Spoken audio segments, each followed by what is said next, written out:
Michael Bisping recently reacted to Nate Diaz's lawsuit against fanmio, the promoters of his boxing fight against Jorge Masvidal. Nate allegedly didn't get paid the $10 million in total he was allegedly owed, and Bisping added his thoughts to this. He's going to have to go bankrupt.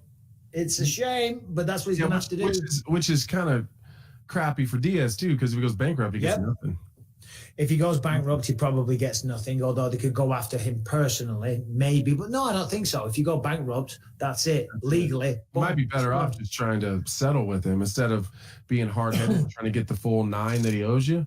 Maybe settle and say, all right, give me 4 or 5 more, and we'll just call this good, and I'll just bury you emotionally. I really hate that, how you can just go bankrupt. If somebody owes you money, they can declare themselves bankrupt, and then that's it. They're absolved of all responsibility. Free and clear. It's absolutely insane. What would you do?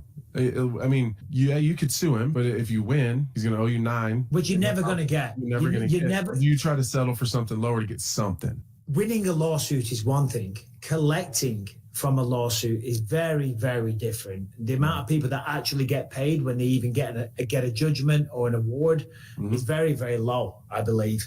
And certainly in a position like this, a boxing promoter, they can just absolve the business, just declare bankrupt.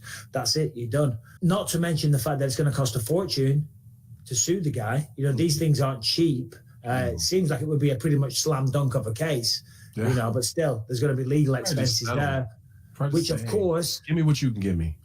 Which, of course, fanmio's side, they would have to pay that. They would have to pay the legal expenses. But again, you're not going to get your award. You're certainly not going to get your legal expenses. So it's a really situation for Nate Diaz. He upheld his end of the bargain, did the training, sold the fight, went out there, competed, put on an absolute classic, and then doesn't get paid.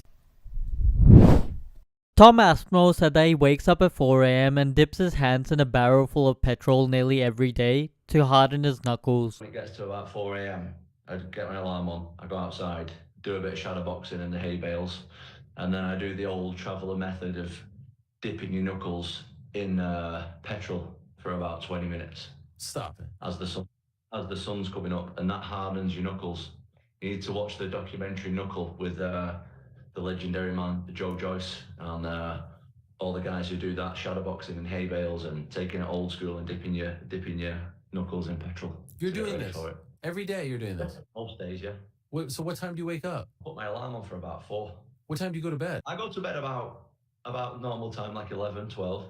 Sleep for like 4 or 5 hours. Wait, so you're legit dipping your hand? Are you taking the piss out of me now? You need to watch it, mate. It's an old traditional fighting man thing. Dip your knuckles in the petrol, mate. Get them rock hard. And these are some of the hardest knuckles in the UFC right now.